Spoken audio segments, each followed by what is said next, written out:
Hollywood stars often earn immense fortunes, living lives of luxury and fame. However, wealth doesn't always last a lifetime.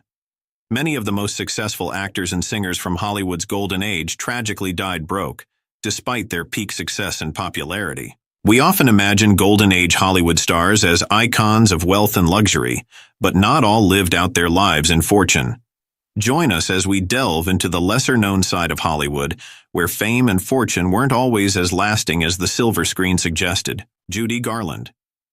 Judy Garland was beloved for her role as Dorothy in The Wizard of Oz and earned an estimated $40 million over her career, which was a fortune at the time. However, by the time of her death on June 22, 1969, at the age of 47, she was nearly destitute. Her estate was valued at a mere $40,000, and she left behind debts totaling around $4 million, and she even had significant unpaid taxes to the IRS. Garland's financial downfall was the result of several factors. She struggled with addiction to prescription drugs and alcohol, leading to costly medical bills. Mismanagement by agents and financial advisors depleted her earnings. Her third husband, Sid Luft, reportedly squandered much of her wealth on failed business ventures and his own expenses. In her later years, Garland was forced to perform in small venues and even fled from hotel bills she couldn't pay. She spent her final days performing at a London nightclub for modest fees, trying desperately to settle her debts and support her children. Errol Flynn. Errol Flynn, the dashing star of classics like Captain Blood, 1935, and The Adventures of Robin Hood, 1938, enjoyed immense success and earned millions. Yet, when he died on October 14, 1959, at age 50, his estate was valued at just $10,000. Flynn's wealth evaporated due to extravagant spending on yachts, homes, and a lavish lifestyle. Legal troubles, including a highly publicized 1943 trial for statutory rape, in which he was acquitted, resulted in hefty legal fees. His ex-wife, actress Lily Damita, was awarded a large settlement in their divorce, further draining his finances. A failed film project, William Tell, collapsed after investors withdrew funding, leaving Flynn in debt. In his final years, he struggled with alcoholism and health issues, performing in low-budget films to make ends meet. Barbara Payton. Barbara Payton was a luminous starlet whose beauty and talent promised a dazzling Hollywood career. In the early 1950s, she captivated audiences alongside James Cagney in Kiss Tomorrow Goodbye, 1950, her performance hinting at a future filled with cinematic triumphs. However, behind the glittering facade, her life was spiraling out of control. Personal scandals began to overshadow her professional accomplishments. Tumultuous relationships and a penchant for late-night revelry led to substance abuse, tarnishing her reputation in an industry that thrived on image. Arrests for public drunkenness and writing bad checks became alarmingly frequent, each incident eroding her standing and depleting her finances. As roles dwindled, Barbara's descent accelerated. By her late 30s, she was living in squalor, walking the shadowed streets of Hollywood as a prostitute to survive. The opulent premieres and adoring fans were replaced by isolation and hardship. Years of heavy drinking and drug use ravaged her health, leading to liver and heart failure. On May 8, 1967, at just 39 years old, Barbara Payton died at her parents' modest home. With no funds for a proper burial, her body was quietly cremated, a poignant end far removed from the spotlight she once commanded. Fatty Arbuckle. Roscoe. Fatty Arbuckle was one of the highest-paid actors in Hollywood during the silent film era, earning over $1 million per year, a staggering sum in the 1920s. His career crumbled after a 1921 scandal, in which he was accused of the rape and manslaughter of actress Virginia Rappe. Although acquitted after 3 trials, his films were banned, and he was blacklisted from the industry. Arbuckle's legal defense drained his finances, costing him an estimated $700,000 in legal fees and expenses. Attempts to revive his career under the pseudonym William Goodrich were only modestly successful. When he died of a heart attack on June 29, 1933, at the age of 46, Arbuckle had minimal assets and was still in debt, leaving behind little for his widow. Dorothy Dandridge.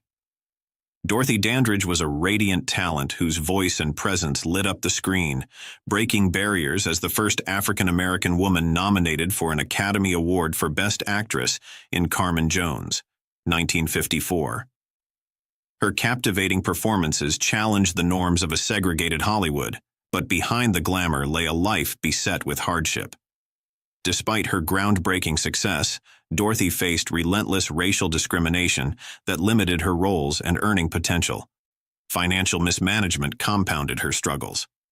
By 1963, she declared bankruptcy, burdened with approximately $150,000 in debt, mainly due to unpaid taxes to the IRS. Failed marriages drained her emotionally and financially, and poor investments eroded her savings. In her final days, Dorothy's world had narrowed. On September 8, 1965, at just 42 years old, she was found in her modest West Hollywood apartment. Her manager discovered she had only $2.14 in her bank account, a stark symbol of her dire financial state. She had died from an accidental overdose of antidepressants, a poignant end to a life marked by triumph and tragedy. Marie Prévost. Marie Prévost was once the embodiment of Hollywood's golden era, a radiant star whose charisma lit up the silent silver screen. In the 1920s, she captivated audiences with her performances in films like The Marriage Circle and Kiss Me Again. Her lively spirit and alluring beauty made her one of the most sought-after actresses of her time. However, the dawn of sound in cinema brought unforeseen challenges. The transition to talkies was unkind to many silent film stars, and Marie was no exception. Her voice did not resonate with the new medium, and as a result, her career began to wane. Roles became scarce, and the once celebrated actress found herself slipping into obscurity. The decline of her professional life deeply affected Marie's personal well-being. Struggling with the loss of fame and the harsh realities of a changing industry, she turned to alcohol as a solace for her mounting despair. Battling alcoholism and depression, her vivacious demeanor faded, replaced by a haunting vulnerability. By the time of her untimely death on January 21, 1937, at the age of 38, Marie Prévost was living in a modest, dilapidated apartment in Los Angeles. The glamour and opulence that once defined her existence had vanished. She was found alone, having succumbed to acute alcoholism and malnutrition, a poignant end for a woman who had once been the epitome of vitality and charm. Reports indicated that she had a mere $300 to her name, a stark indicator of her financial destitution. Marie's final days were marked by isolation and hardship. Unable to secure acting work and with dwindling resources, she reportedly struggled to afford basic necessities, leading to severe malnutrition. Sammy Davis Jr. Sammy Davis Jr., an iconic entertainer known for his singing, dancing, and acting, faced severe financial issues despite his fame. When he passed away on May 16, 1990, at the age of 64, he owed the IRS over $7 million in back taxes. After liquidating his assets, his estate was still in debt by $5.2 million. Davis's financial woes were caused by excessive spending, gambling, and mismanagement.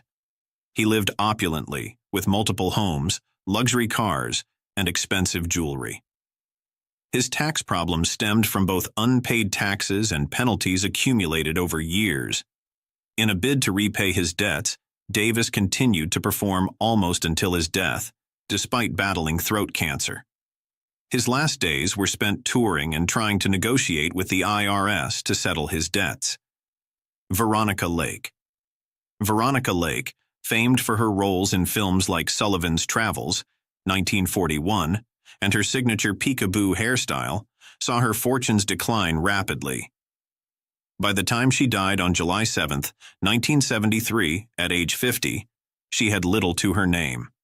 Lake's downfall was due to a combination of alcoholism, mental health struggles, and failed marriages that resulted in financial loss.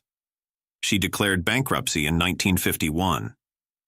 In the 1960s, she was reportedly working as a waitress and hostess in a New York hotel to support herself.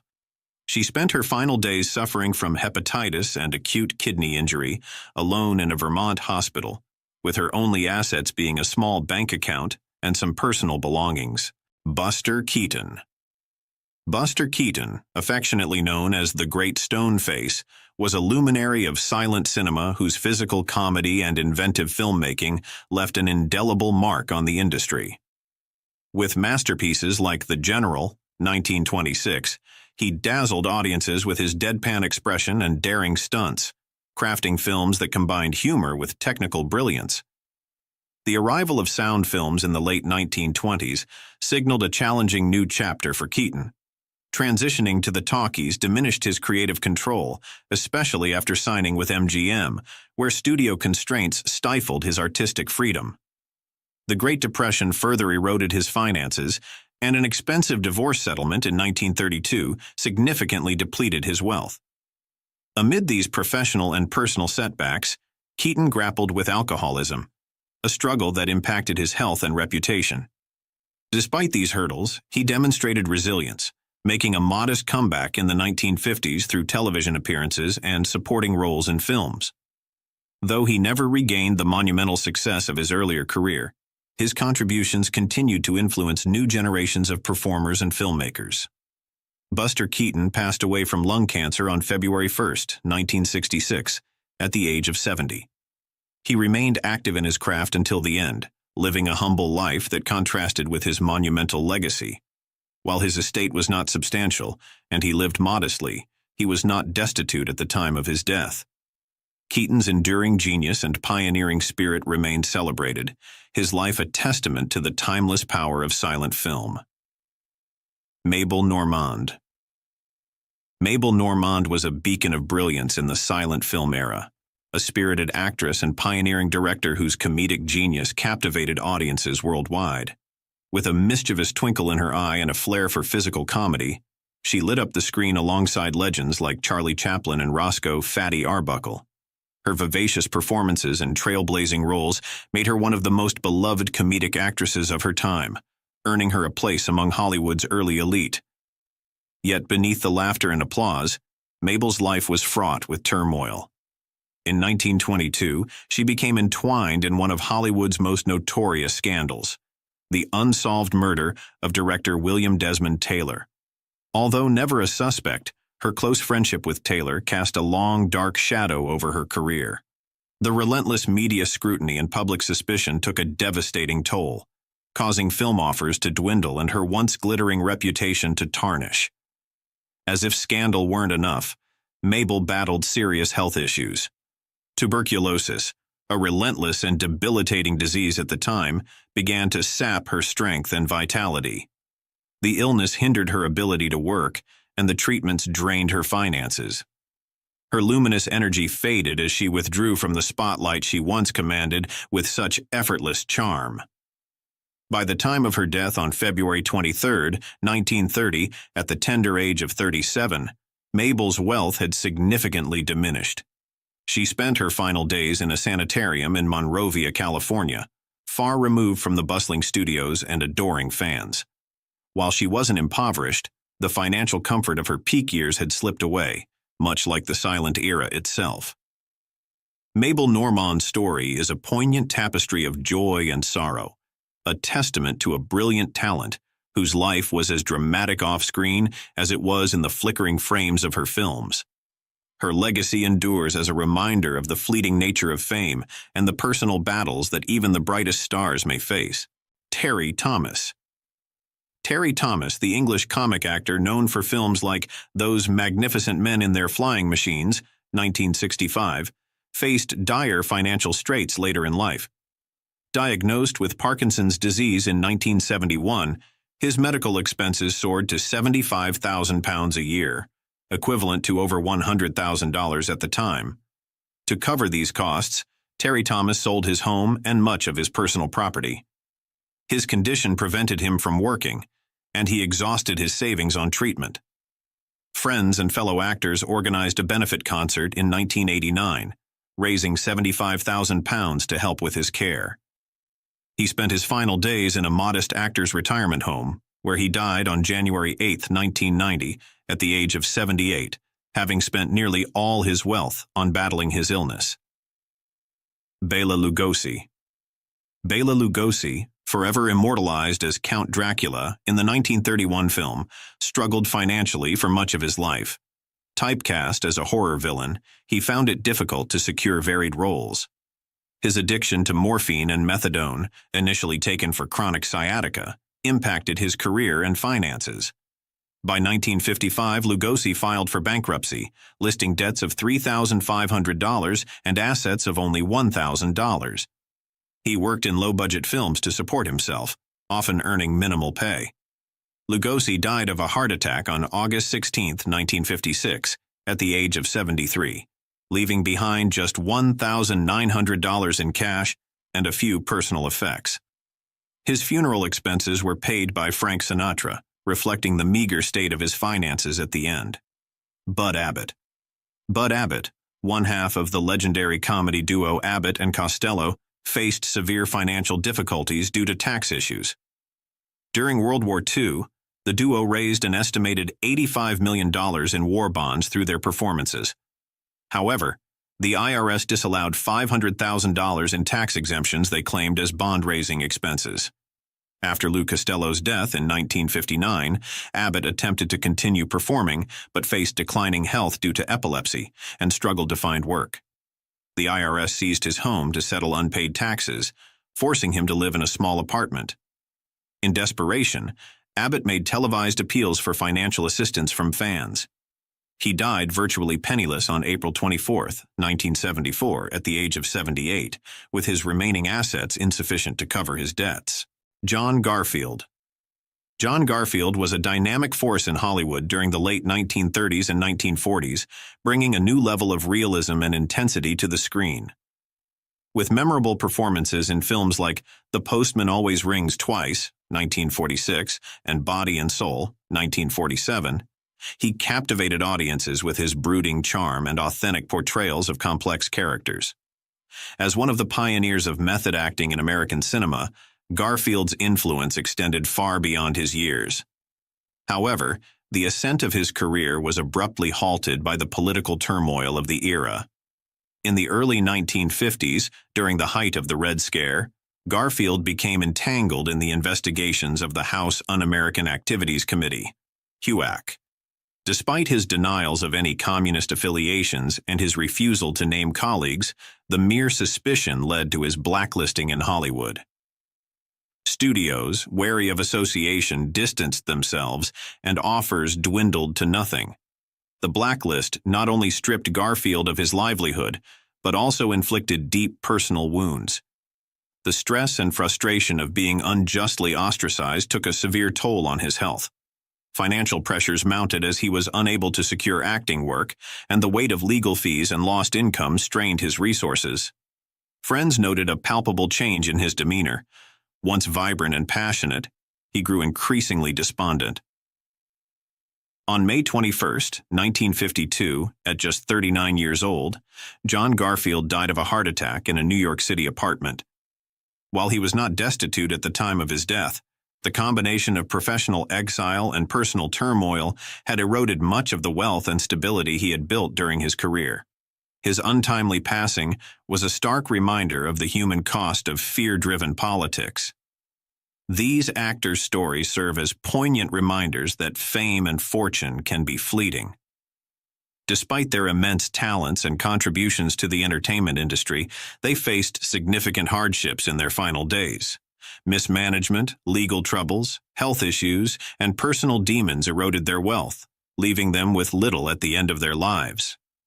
Their legacies live on through their work, but their personal struggles offer sobering lessons about the vulnerabilities that even the most celebrated individuals can face. George Raft. George Raft was a leading actor during Hollywood's golden age, renowned for his portrayals of gangsters in classic films. He gained fame with his role as Gino Rinaldo in Scarface, 1932, and solidified his reputation with performances in movies like They Drive by Night, 1940, and Some Like It Hot, 1959. Despite his success and substantial earnings, Raft faced significant financial difficulties later in life. Raft was known for his extravagant lifestyle and generous spending habits, often supporting friends and family, which greatly depleted his wealth. He had a penchant for gambling, and substantial losses over the years eroded his financial stability. Raft famously turned down major film roles that became huge successes for other actors, such as The Maltese Falcon and Casablanca, both of which boosted Humphrey Bogart's career. These decisions affected his long-term earning potential. His connections with dubious figures and involvement in questionable business ventures also had negative financial repercussions. By the mid-1960s, Raft's financial situation had deteriorated significantly. He declared bankruptcy in 1966 due to mounting debts and tax issues. Despite attempts to revive his career with smaller roles and public appearances, he was unable to regain financial stability. When George Raft passed away on November 24, 1980, at the age of 79, he was reportedly in financial hardship. Marvin Gaye. No doubt Marvin Gaye was a talented singer and songwriter who created many hit songs. His album, What's Going On, is often ranked as one of the best albums in music history.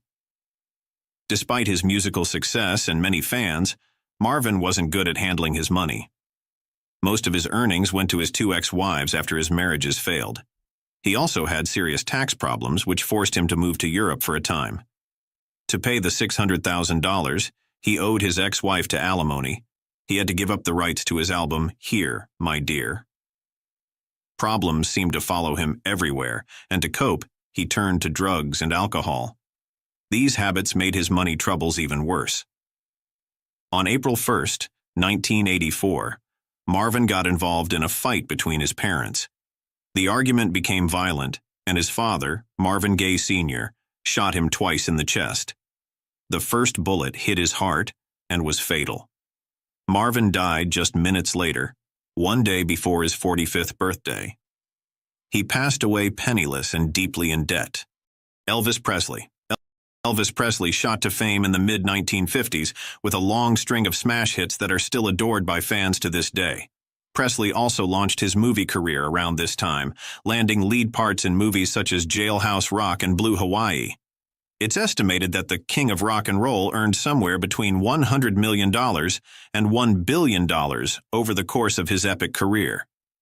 Yet when Elvis Presley died from a heart attack in 1977, aged just 42, he only had $5 million in the bank. In fact, he passed away owing double that amount to the IRS in unpaid taxes after years of extravagant spending and drug addiction. As inheritors of the estate, Elvis's ex-wife Priscilla and his father Vernon were left to foot the enormous tax bill. Priscilla worked tirelessly to turn the estate around, later transforming Elvis's beloved Graceland home into a major tourist attraction. As a result, the estate was worth an incredible $100 million by the time it was passed down to the couple's daughter, Lisa Marie Presley, in 1993. Lisa Marie herself was reportedly $4 million in the red at the time of her sudden death in January 2023, with more than half of the debt owed to the IRS. Bobby Driscoll. Bobby Driscoll was one of the most famous child actors of the 40s and 50s, starring in hundreds of films and securing a lucrative contract with Disney. Discovered at just 5.5 years old, Bobby's career skyrocketed with standout roles in classics like The Fighting Sullivans in 1944 and Song of the South, 1946. By 1950, he was earning $1,750 per week, which was a massive sum for the time. He also won the Academy Award for Outstanding Juvenile Actor for his role in The Window in 1949. His portrayal of Jim Hawkins in Disney's Treasure Island further cemented his status as a top star, making him one of Hollywood's elite child actors. At his peak, Bobby was in high demand, beloved by audiences, and respected by peers. However, fame and fortune came with heavy personal costs. As he grew older, the typecasting began to change. Puberty brought severe acne and Hollywood lost interest, abruptly ending his promising career at 16. Struggling to transition, Bobby fell into drug addiction, which led to multiple arrests and jail time. His once brilliant career dwindled as opportunities vanished. By the time of his death in 1968 at age 31, Bobby Driscoll was living in extreme poverty. He was found dead in an abandoned East Village tenement, broken alone, surrounded by empty beer bottles. His legacy as a talented actor was overshadowed by his tragic downfall, highlighting how even the brightest stars can fall into darkness. Bobby Driscoll's story is a heartbreaking reminder of the fleeting nature of fame and the devastating impact of personal struggles. Burt Reynolds. Burt Reynolds was an iconic figure in American film, celebrated for his dynamic presence and memorable roles. Born Burton Leon Reynolds on February 11, 1936, in Lansing, Michigan, he grew up in Riviera Beach, Florida.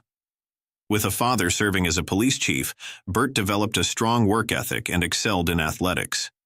He played football at Florida State University, but a debilitating knee injury and a subsequent car accident ended his athletic career, steering him towards the world of acting. In the 1960s, Reynolds made his mark on television with standout performances in series like Gunsmoke, Riverboat, and his own show, Hawk. His move to Hollywood was a game-changer, securing leading roles in action films such as Deliverance, White Lightning, and The Longest Yard.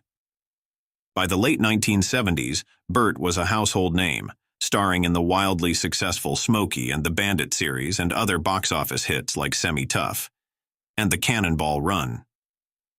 His on-screen charisma and versatility made him one of the highest-paid actors of his time, consistently in demand, and adored by fans worldwide.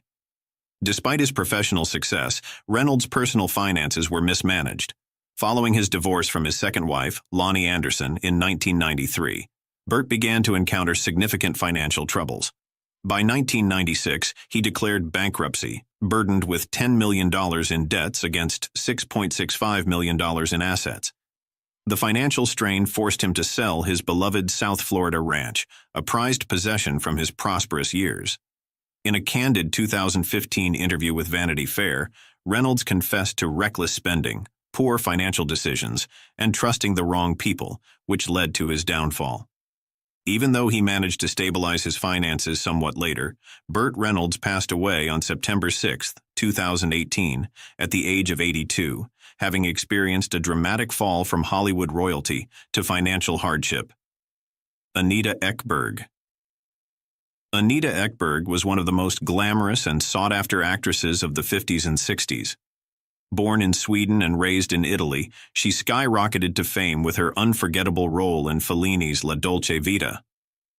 Known as a blonde bombshell with stunning looks, Ekberg became a symbol of beauty and allure, starring alongside Hollywood legends like John Wayne, Jerry Lewis, and Dean Martin. Her performances captivated audiences worldwide, making her one of the top earners in the film industry during her peak years. At the height of her career, Ekberg was in high demand, gracing the screens in numerous blockbuster films and commanding hefty salaries. She lived a lavish lifestyle, enjoying the perks of fame with luxury homes, designer fashion, and exclusive parties.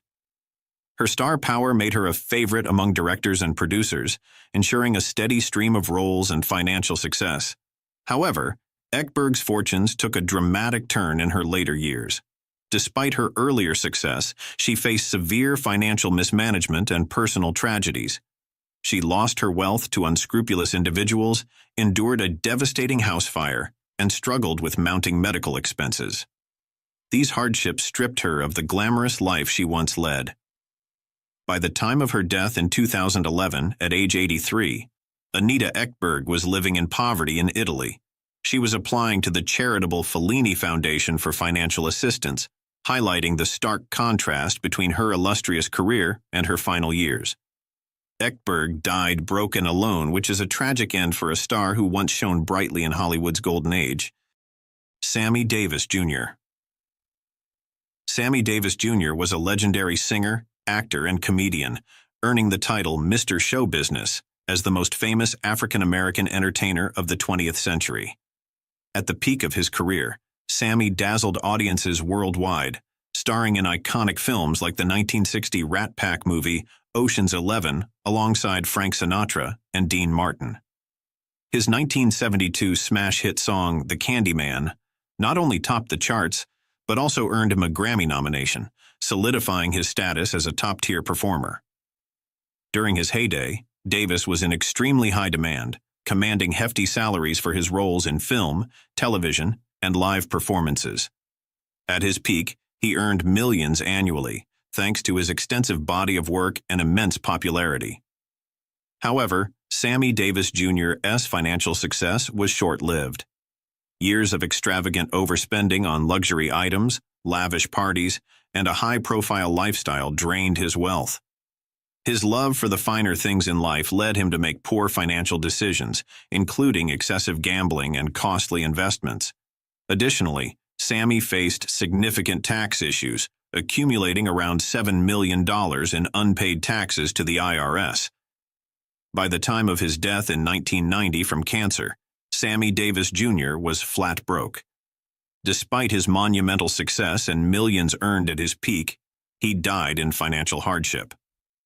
After his passing, royalties from his film and TV appearances, as well as sales from his records and memorabilia, were directed straight to the IRS to clear his substantial debts. Mickey Rooney.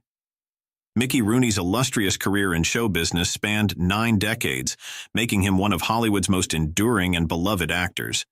He starred in hundreds of films, including the mega-hit Breakfast at Tiffany's, showcasing his incredible versatility and talent.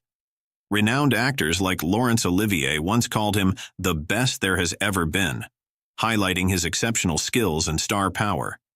At the peak of his career, Rooney was a major box office draw, earning millions of dollars annually. His charm and charisma made him a favorite among audiences and filmmakers alike, ensuring a steady stream of lucrative roles and endorsements.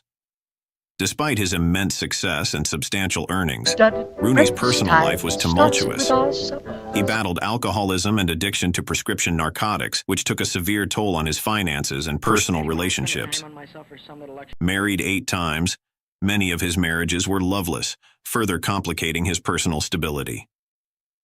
In 1962, severe financial mismanagement forced Rooney into bankruptcy, despite his previously substantial wealth. His financial woes continued to escalate over the years. In 2014, shortly before his death at age 93, Rooney testified before Congress, revealing that several family members were exploiting and physically abusing him. By the time of his death, his multi-million-dollar estate had dwindled to just $18,000, leaving him penniless. There wasn't even enough money to cover his funeral expenses, marking a tragic end to a once glorious career. Meatloaf. Born Michael Lee. A day on September 27, 1947, Meatloaf soared to phenomenal heights as both a singer and actor.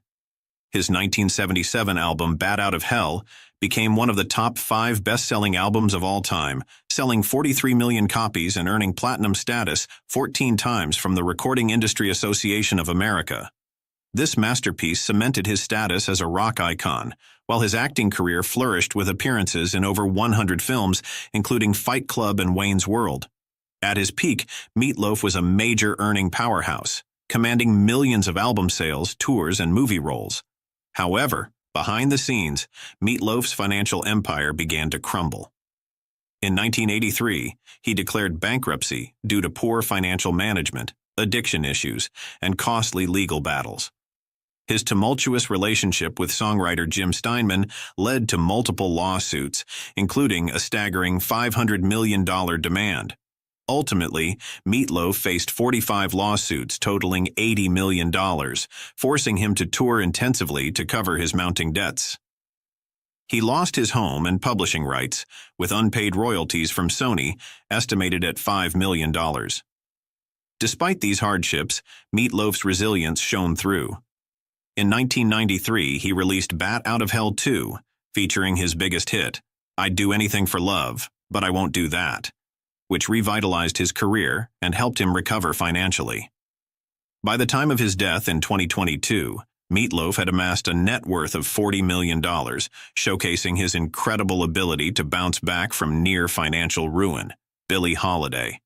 In the 1930s and 40s, Billie Holiday's voice was pure magic. Her unique phrasing and emotional depth revolutionized jazz singing, earning her the nickname Lady Day from saxophonist Lester Young. At her peak, she commanded sold-out shows at Carnegie Hall and earned up to $1,000 per week at prestigious venues like Cafe Society, an astronomical sum for a black performer in the segregation era. Her 1939 recording, Strange Fruit, a haunting protest against lynching, sold over 1 million copies and became her signature song. But beneath the glamour lay deep wounds. Sexually assaulted at age 10 and forced into prostitution at 14, Holiday's early trauma haunted her throughout life. She found herself drawn to abusive men who exploited her financially and emotionally. As her fame grew, so did her dependence on heroin and alcohol. Her decline was precipitous. By the 1950s, her drug arrests and subsequent loss of her cabaret card meant she could no longer perform in New York City clubs. Unscrupulous managers embezzled her earnings, while record companies paid her a mere fraction of her royalties. Her voice, once silky and powerful, grew raspy and fragile. In May 1959, Holiday was admitted to Metropolitan Hospital in New York, her body ravaged by cirrhosis and heart disease. Still under arrest for drug possession, she was handcuffed to her hospital bed. When she died on July 17, 1959, her bank account held just $750, a pittance compared to the millions her music had generated. Tragically, even to death, she was penniless. Florence Ballard. In the early 1960s, Florence Ballard was riding high as a founding member of the Supremes, one of Motown's most successful acts. Known for her powerful voice, which Berry Gordy called the backbone of the Supremes sound, she performed on 16 top 40 hits, including chart toppers like Where Did Our Love Go?, Baby Love, and Stop, In the Name of Love. At their peak, the Supremes were arguably America's most successful vocal group, with Ballard earning an estimated $100,000 annually, remarkable money for a black woman in the 1960s. But behind the sequined gowns and spotlights, tensions simmered. As Diana Ross gained prominence within the group, Ballard felt increasingly sidelined. Her struggles with depression and alcohol intensified. In 1967, after disputes with Motown management, she was abruptly expelled from the group she had founded. Ballard's descent was swift and brutal. Her solo career floundered, with her 1968 ABC Records album failing to chart. Legal battles with Motown drained her resources. By 1971, she was forced to apply for welfare to support her 3 young daughters. Her $139,500 home in Detroit's exclusive Buena Vista Avenue was foreclosed. Depression and alcoholism tightened their grip as she struggled to maintain basic stability. In 1975, she was living on welfare payments of $392 per month. On February 22, 1976, Ballard died from a coronary blood clot at Mount Carmel Mercy Hospital, a tragic end for a woman who had once commanded stages worldwide. She was just 32 years old, leaving behind 3 daughters and a legacy of unfulfilled promise. The singer who had helped build the Supremes died with barely enough money to cover her funeral expenses. Joe Louis. Joe Louis dominated boxing in a way few athletes have ever dominated any sport. As heavyweight champion from 1937 to 1949, he successfully defended his title 25 times, earning the nickname the Brown Bomber for his devastating punching power. His fights were national events. His 1938 rematch with Max Schmeling drew a radio audience of 70 million Americans. At his peak, Louis earned approximately $4.6 million during his boxing career, equivalent to about $60 million today, commanding purses as high as $600,000 per fight, astronomical sums for the era. But Louis's financial troubles began even at the height of his career. His generosity was legendary. He supported an enormous entourage, gave lavishly to friends and family, and donated significantly to military charities during World War II. However, his business acumen didn't match his boxing skills. Failed investments in ventures like the Joe Louis Restaurant, the Joe Louis Insurance Company, and various other businesses drained his resources. The most devastating blow came from the IRS. Due to a decision to donate his military service purses to Navy and Army relief funds, Louis faced a massive tax burden. The IRS continued charging interest on his tax debt even during his military service, leaving him owing approximately $1.2 million in back taxes and penalties by the end of his career. Desperate to pay his debts, Lewis was forced to continue fighting well past his prime.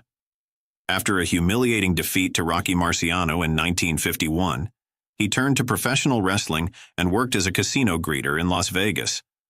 Despite these efforts, he never escaped his financial troubles. In his later years, he struggled with cocaine addiction and paranoia, spending time in a psychiatric hospital.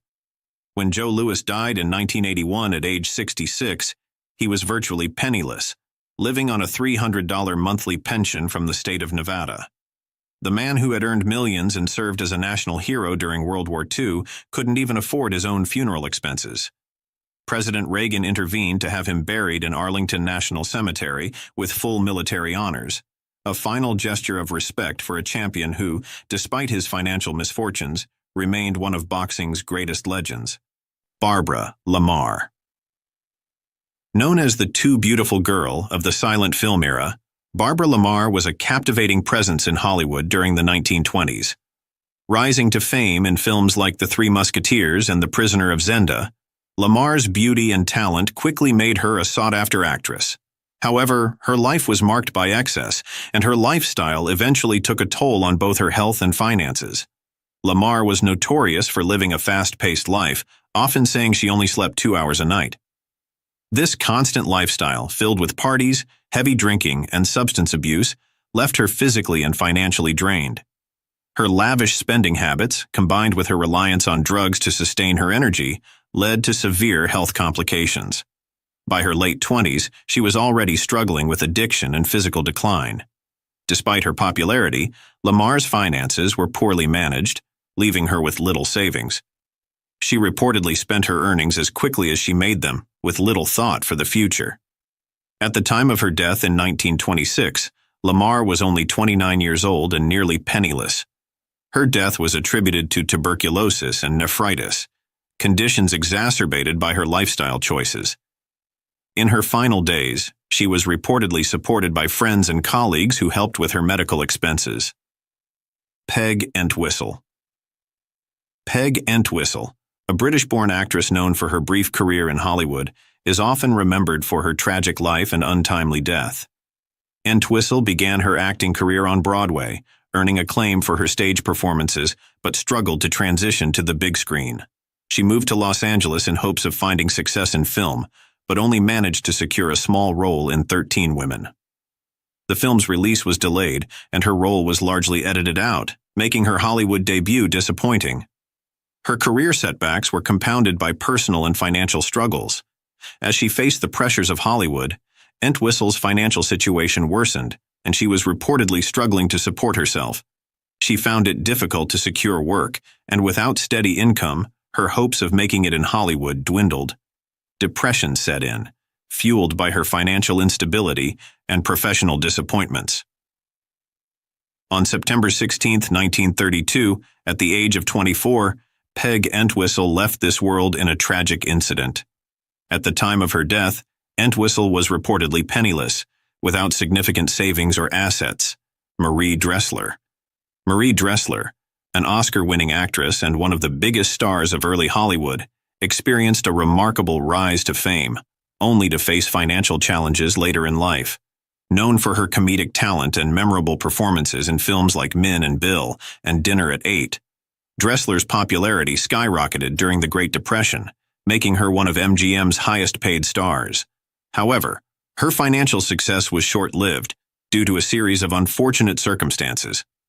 Despite her earnings, Dressler was generous to a fault, often helping out friends and supporting those less fortunate during the economic downturn. She also had minimal financial management, which led to difficulties later in life. As her health began to deteriorate due to cancer, her ability to work and earn a steady income declined rapidly. In her final years, Dressler's medical expenses drained her savings, leaving her financially strained. At the time of her death in 1934, Dressler's net worth had reportedly dwindled significantly, with little wealth remaining from her once successful career. Bela Lugosi. Bela Lugosi, immortalized by his portrayal of Dracula, experienced a heartbreaking decline into poverty. Despite achieving fame in the horror genre, Lugosi found himself typecast, limiting his roles to eerie characters that gradually lost their appeal as Hollywood's tastes evolved. His career slowed, and as the roles dwindled, so did his income. Struggling to maintain his standard of living, Lugosi faced financial mismanagement, leaving him with little savings to fall back on in his later years. Adding to his difficulties was a crippling addiction to morphine, initially used to manage pain from a leg injury. This dependency drained his finances further and tarnished his reputation, making it even harder to find work. In his final years, Lugosi was nearly destitute, living in humble circumstances and reportedly seeking financial help from fans to survive. At the time of his death in 1956, Lugosi's net worth was estimated to be less than $1,000. Lou Costello. Lou Costello, famed for his role as one half of the comedy duo Abbott and Costello, rose to Hollywood stardom with hits like Buck Privates and Abbott and Costello Meet Frankenstein. At the peak of his career, Costello earned millions, yet his financial success was short-lived. Costly legal disputes, poor investments, and a lavish lifestyle rapidly drained his earnings. Costello's spending habits were significant, and his approach to finances lacked the foresight needed to preserve his wealth. Personal tragedy also marked Costello's life. In 1943, he lost his infant son in a drowning accident, an event that left him deeply affected and may have influenced his later life choices. Additionally, he faced IRS issues that led to legal battles and large tax bills, further straining his financial situation. By the time of his death at age 52 in 1959, Costello's net worth had dwindled to an estimated $500,000, a fraction of what he once had. The combination of legal troubles, high spending, and emotional struggles contributed to Costello's financial decline. Although beloved by fans, his story reflects the harsh reality of Hollywood fame, where even high earnings can vanish quickly without proper financial management, leaving stars like Costello with far less than expected in their final years. Gail Russell. Gail Russell was a beautiful and talented actress best known for roles in films like Angel and the Bad Man and The Uninvited. She faced a tragic end marked by financial and personal struggles. Known for her shyness and introverted personality, Russell struggled with the pressures of Hollywood, which led her to rely on alcohol to cope with anxiety and stage fright. Her addiction eventually became public, causing her professional reputation to suffer as she missed work and appeared erratic on set. As her career declined, so did her finances. Despite her initial success, Russell's struggle with alcoholism led to numerous legal issues, including car accidents and arrests, which further strained her finances. By the late 1950s, she was nearly blacklisted by Hollywood studios, finding it increasingly difficult to secure roles. Her savings dwindled, and she was eventually forced to rely on small television roles and occasional work. But this income was inconsistent and insufficient to maintain her lifestyle. When she passed away in 1961 at the age of 36, Russell was reportedly in near poverty, living alone in a modest apartment. Linda Darnell. Linda Darnell, once celebrated for her stunning beauty and memorable roles in classics like Forever Amber, faced a tragic end marked by financial hardship. Known for her glamorous image in Hollywood's golden age, Darnell's career took a downward turn after her contract with 20th Century Fox ended in 1952.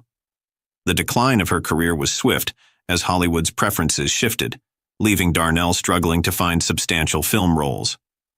Personal issues compounded her struggles. She faced a turbulent life marked by an abusive marriage and battles with alcoholism, which further destabilized her life and finances. With her income dwindling, Darnell took on various jobs to sustain herself. By the mid-1960s, she was performing as a nightclub singer, touring with summer theater troupes, and even accepting supporting roles on television. These jobs, though a testament to her resilience, highlighted her desperate need to work to make ends meet, a far cry from her earlier stardom. Her career, which once promised wealth and stability, left her nearly destitute in her later years, reportedly relying on friends for support. In 1965, at just 41, Darnell's life came to a heartbreaking end when she tragically died in a house fire. Her financial struggles were emblematic of the harsh realities many stars faced once the spotlight faded. Edie Sedgwick. Edie Sedgwick, a socialite, actress, and one of Andy Warhol's most famous muses, is remembered for her striking presence in the 1960s art scene and the tragic circumstances that surrounded her life and death. Born into a wealthy family, Sedgwick initially had financial security, but her introduction to Warhol's factory and the whirlwind of fame that followed led her down a dark path of substance abuse and mental health struggles. Sedgwick became a star in Warhol's experimental films, captivating audiences with her beauty and charisma. However, her fast-paced lifestyle, coupled with heavy drug use, began to affect her health and finances. She spent exorbitantly on drugs and lavish living, eventually exhausting her trust fund and inheritance. As her relationship with Warhol soured and her popularity waned, she struggled to find work outside of the factory, leaving her with few means of income. By the late 1960s, Sedgwick was battling addiction, relying on friends and family for financial support as her health deteriorated. After a series of failed attempts at recovery, she passed away in 1971 at the age of 28 from an overdose, reportedly with little to no assets remaining. Her tragic ending highlighted the dangers of fame, addiction, and financial instability, especially for those who became famous without a stable support system. Ed Wood. Ed Wood, best known as a cult filmmaker behind movies like Plan 9 from Outer Space, faced financial instability throughout his life. Despite his passion for filmmaking, Wood struggled to secure adequate funding for his projects, often working with extremely low budgets. His films were poorly received during his time, dismissed as so bad they're good cult classics, which left him unable to earn a steady income.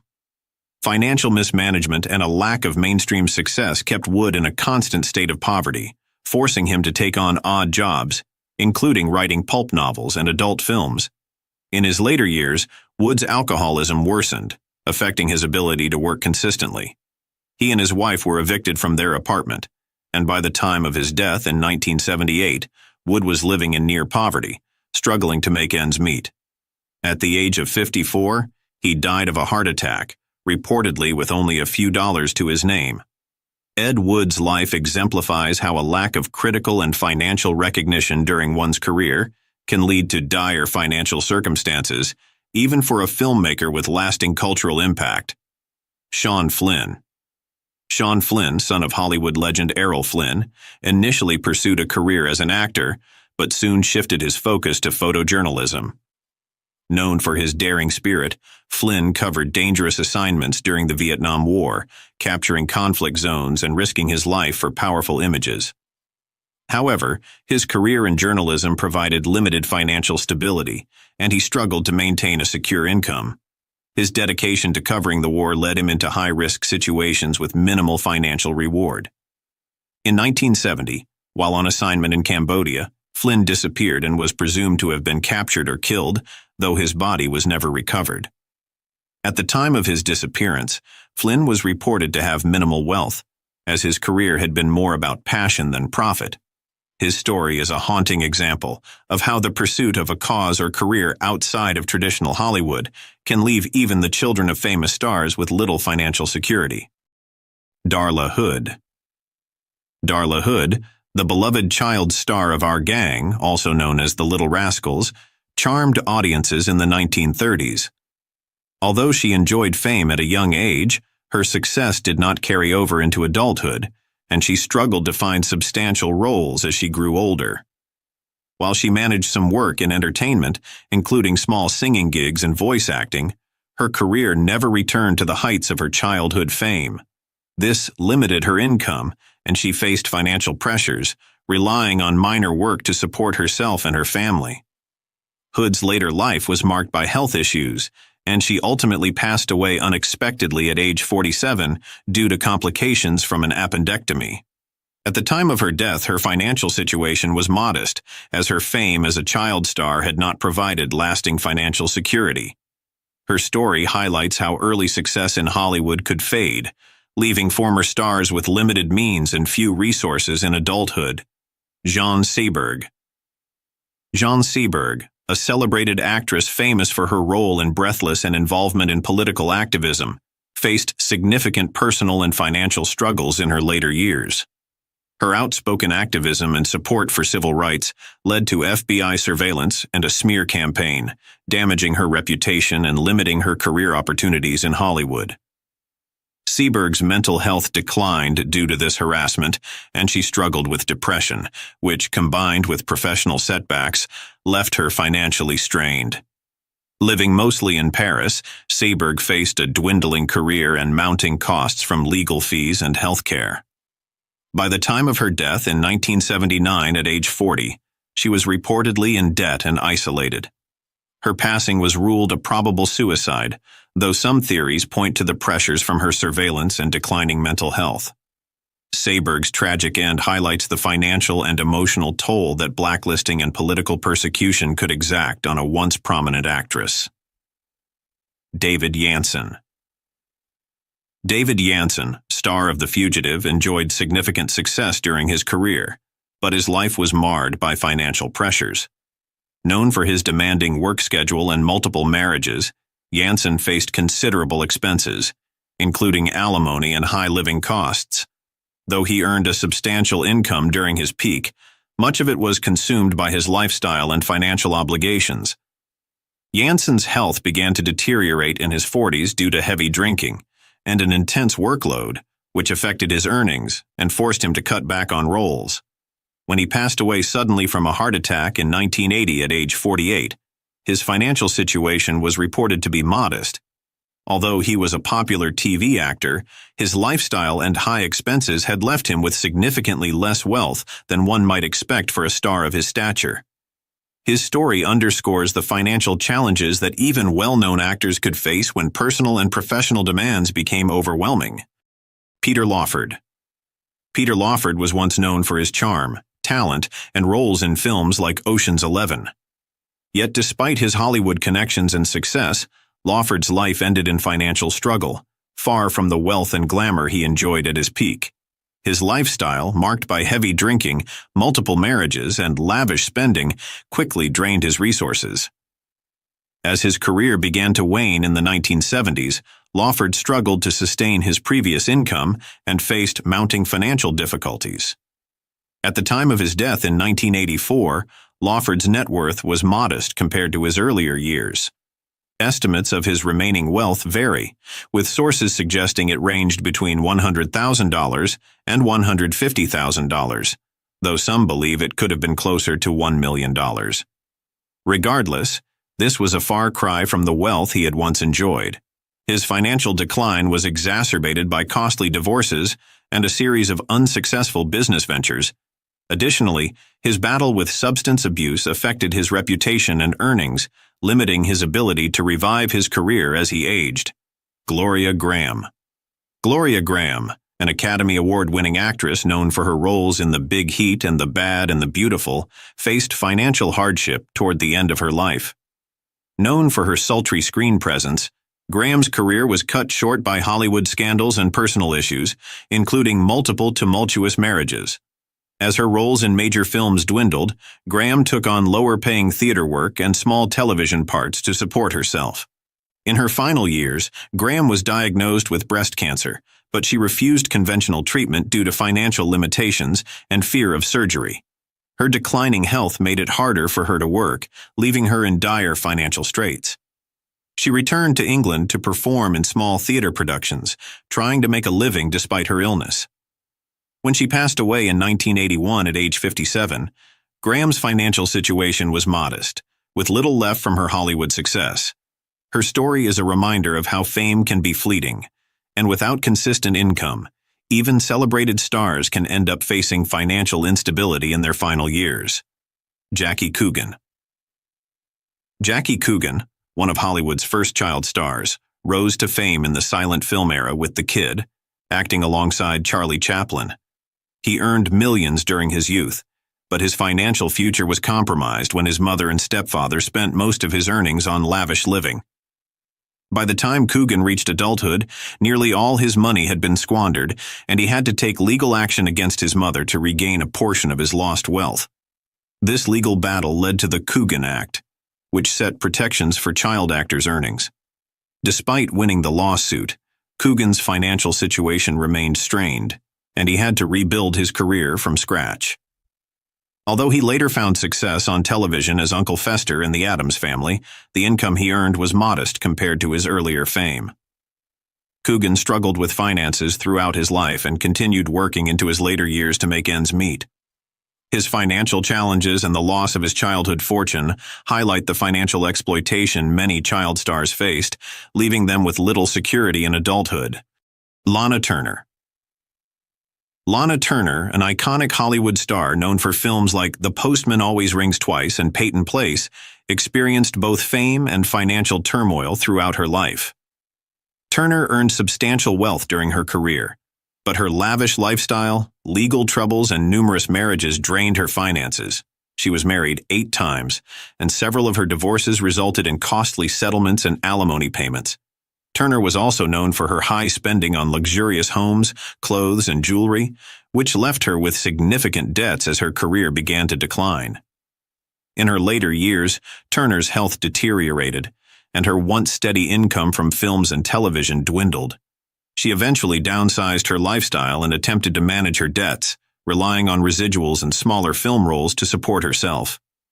By the time of her death in 1995 at age 74, Turner's wealth had greatly diminished from its peak, as her extravagant spending habits and personal challenges had taken a significant financial toll. Her story underscores how fame and wealth can quickly be lost without careful management, leaving even the most glamorous stars financially strained. David Carradine. David Carradine, known for his roles in Kung Fu and Kill Bill, led a life marked by financial ups and downs despite his Hollywood legacy. Carradine's career spanned decades, but his finances were impacted by a series of personal challenges, including multiple divorces, legal troubles, and struggles with substance abuse. His eccentric lifestyle and unpredictable behavior affected his reputation and limited his ability to secure consistent, high-paying roles in his later years. In his final years, Carradine took on various low-budget films to support himself, often accepting minor roles to cover his expenses. At the time of his death in 2009, he left behind significant debts and limited savings, despite his long career. Carradine's financial struggles were exacerbated by high personal expenses and a lack of stable income, leaving him with far less wealth than one might expect for a seasoned actor.